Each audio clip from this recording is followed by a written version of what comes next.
Hey everybody, it's Daryl Lakins from Anglers All Fly Shop and Boathouse. Today, Larkin and I are down in the fly tying studio whipping up a popper. Now, this bad boy here has caught fish all across the board for me.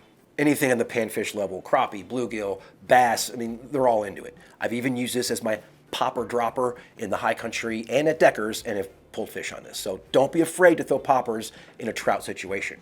I have gone the extra distance now with these popper heads, and you'll see some of these right down here.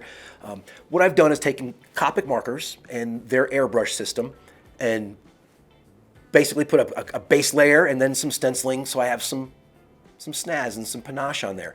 Before that, I did a can of air and a Sharpie. Charlie Craven talks about this in one of his books. It's a great way to start adding some snaz to your popper heads. So start off with a can of air and a Sharpie. Just aim it, get your spot down, and get to painting.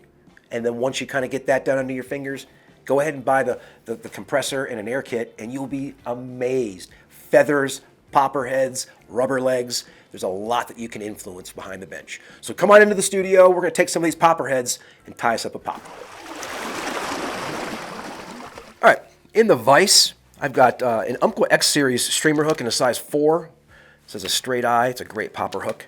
We're going to use a double barrel popper head in the smaller size. And then we're going to use some of those eyes as well.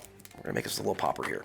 We're going to hackle it up with some Metz crab and shrimp hackles and some MFC rubber legs.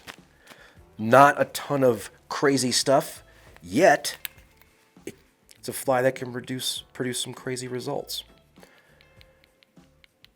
To this Umpqua X Series streamer hook, I'm going to add a thread base of Nano Silk 50 Denier in white. Please knock yourself out if you want to use a thicker thread for this. You absolutely can.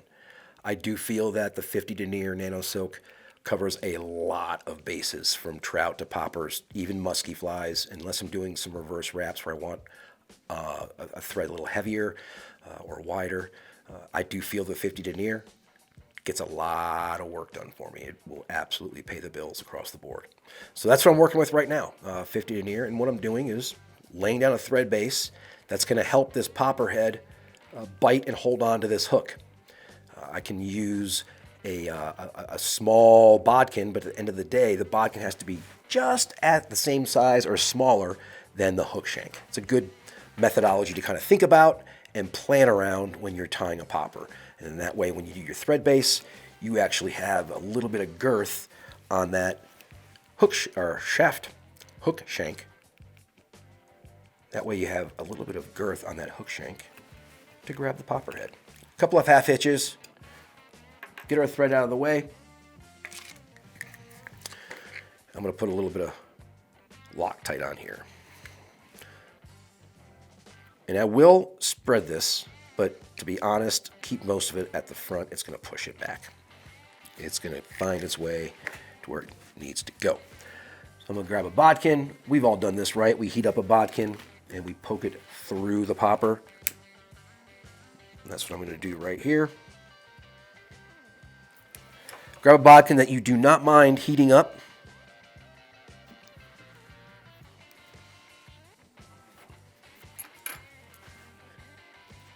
And then just ease it right over that thread base. And it should grab. Be cognizant of yourself on the river with this fly. I know that we tend to think about what we're doing right now in the vise. You're going to pull this out of your box and you're going to want to tie it on. Make sure that you allow some room to that hook eye in the front of the popper head so you can actually get your thread through. If you go too tight, you're going to find out that you've made it a total pain to get thread through the hook eye. So I left myself plenty of room to get my tippet through. I said thread. You tip it through and you'll be good to go. I use a longer bobbin. Use a short bobbin. You do run the risk of hitting this popper head and spinning it and knocking it, and that's the last thing that we want. So I tend to use a long bobbin. This helps me clear that bobber or that popper head as I'm tying. I'm going to grab some Krystal Flash in purple. We're going to tie this Krystal Flash in first, right at the hook point on the top of the hook shaft, hook shank right there. And I'm just going to pull this right back And this will be the setup for where our legs are going to go.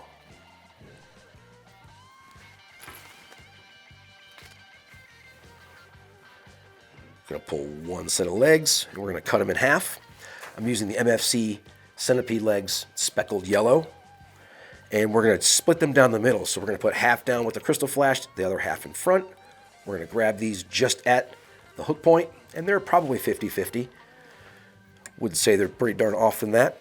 So you can see that I got those legs splayed. What I'm really looking to do here is to make sure that each leg has a home, so they're just not on top of each other and going everywhere. So I'm going to pull these on the inside of each of those legs that I tied up. So I'm going to pull these tight, and I'm going to wrap back just one wrap. And that wrap will give me a little bit of space that when I pull this back, I can grab that leg. And you can see how it has a home right down the middle. I'm going to pull this one up right next to it. And now you have a place for all these legs to live. Pull them all back and make some wraps going forward. A little tip here, if this wrap up against the legs, the closest wrap to the legs, if that's tight, that's going to flare those legs. If you take this and make that a looser wrap and then get tight, you can lay them down. So you can control how you want those legs. Do you want those legs laying down and swimming with your popper? Or do I want these legs kind of up and kind of making sure they're cattywampus and crazy? You really can decide how you want this popper to swim when it's on the vise. Something as simple as thread tension can affect that. All right, we're going to go into a Metz Hackle feather here. This is the crab and tarpon pack. Great value, great feather. They've got a whole line. Their deceiver hackles are phenomenal. Go ahead and prep your feather like we would a soft hackle. And we're going to tie this in right at the hook point and go up on that ramp. Go ahead and take your butt in there, trim out any excess, and we're going to move our thread forward and tie our other set of rubber legs in. Again, one rubber leg, fold it in half, and cut it equidistance.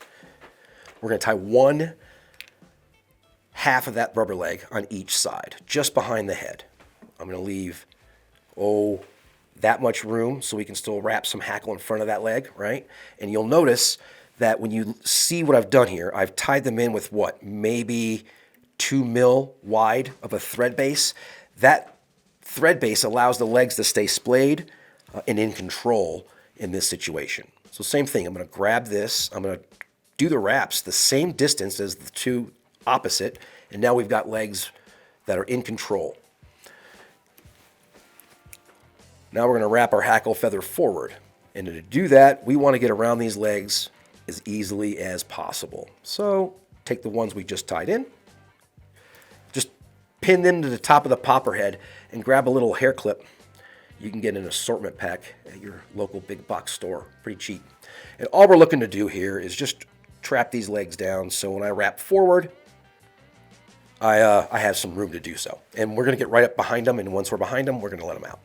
So go ahead and grab your hackle feather and just start preening your feathers back and then wrapping forward.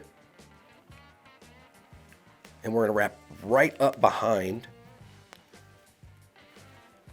our hackle feather, or our rubber legs, pardon me, and then undo them.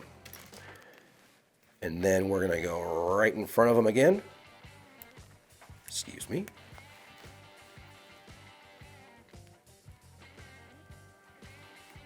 There we go. One last wrap. Remember, just back off if it's not going the way you want it to go.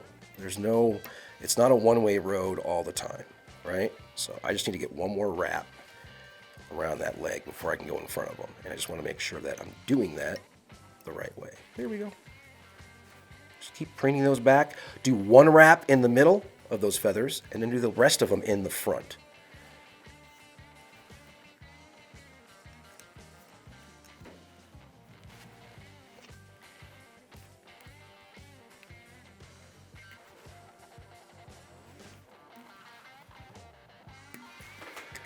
Now, I flippantly, I quickly and hastily just cut that feather out. Now, there's a downside to that. You can 100% cut a rubber leg off. So I would suggest slowing that down just so when the time comes, you actually can have all your legs.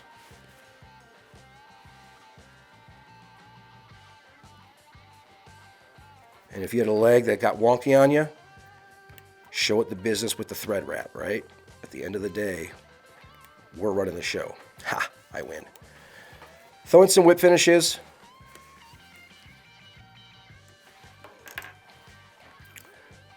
Grab our front legs, pull them up, and make sure that when we cut them, everybody is the same height, same length rather. Cut them down, boom. And then when they fall down, they'll all kind of hang where they need to hang. Flash and legs together off the back end.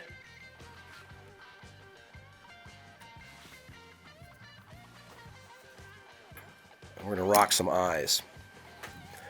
I'm going to use the dragon eyes in green. They come in red and green. These are the red. Those are the green. You know what? Let's go red. We'll throw contrast. There's some nice aquamarine and green colors already, so let's throw some contrast and make this an angry frog.